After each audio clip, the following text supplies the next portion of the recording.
Hello hello hello hello আচ্ছা দাদা, আমার একটা কোশ্চেন রয়েছে। এখনকার ডাব্লিউবিজি বা জেএস ফ্রেন্ডস খুব তো ডিপ্রেস রয়েছে। তুমি যাদবপুরে পড়ো, তো যাদবপুরে আসার পর সত্যি কি খুব বেশি পড়াশোনা করতে হয় compare to JEE and WBG?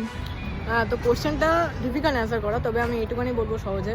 দেখো, ডিপার্টমেন্টাল পড়াশোনা করতে চাইলে তো এখানে 7-8 দিন আগে তুমি পড়ে ভালোভাবে রেজাল্ট ক্র্যাক করতেই পারবে। আর যদি তুমি আদার কিছু এক্সট্রা কিছু করতে চাও, অন্য লাইনে যেতে চাও, ভালো কিছু আউটপুট পেতে চাও, ভালো কিছু কোম্পানিতে যেতে চাও, তো সেখানে জন্য একটুখানি পড়াশোনা তো করতেই হবে। তবে আমি বলবো না যে ডাব্লিউবিজি ওই মানে জেইর মতো আর কি 12 ঘন্টা করতে হবে, ওরকম কোনো ব্যাপার নেই। এমনি পড়াশোনা করেই তুমি ক্র্যাক করতে পারবে, ভালো রেজাল্ট করতে পারবে। তো যারা ডাব্লিউবিজি বা জেই অ্যাসপিরেন্ট রয়েছে, বুঝতেই পারছো কলেজে আসার পর খুব বেশি হার্ড ওয়ার্ক করার দরকার নেই, মানে খুব মানে জেই বা ডাব্লিউবিজি কম্পেয়ার করলে, ঠিক আছে? এখানে তুমি অনেক কারিকুলাম করতে পারবে। তো এখন টাইম রয়েছে নেক্সট 5 মাস, নিজের বেস্ট দাও। আর ডাব্লিউবিজি অ্যাসপিরেন্টে কি বলতে পারছি?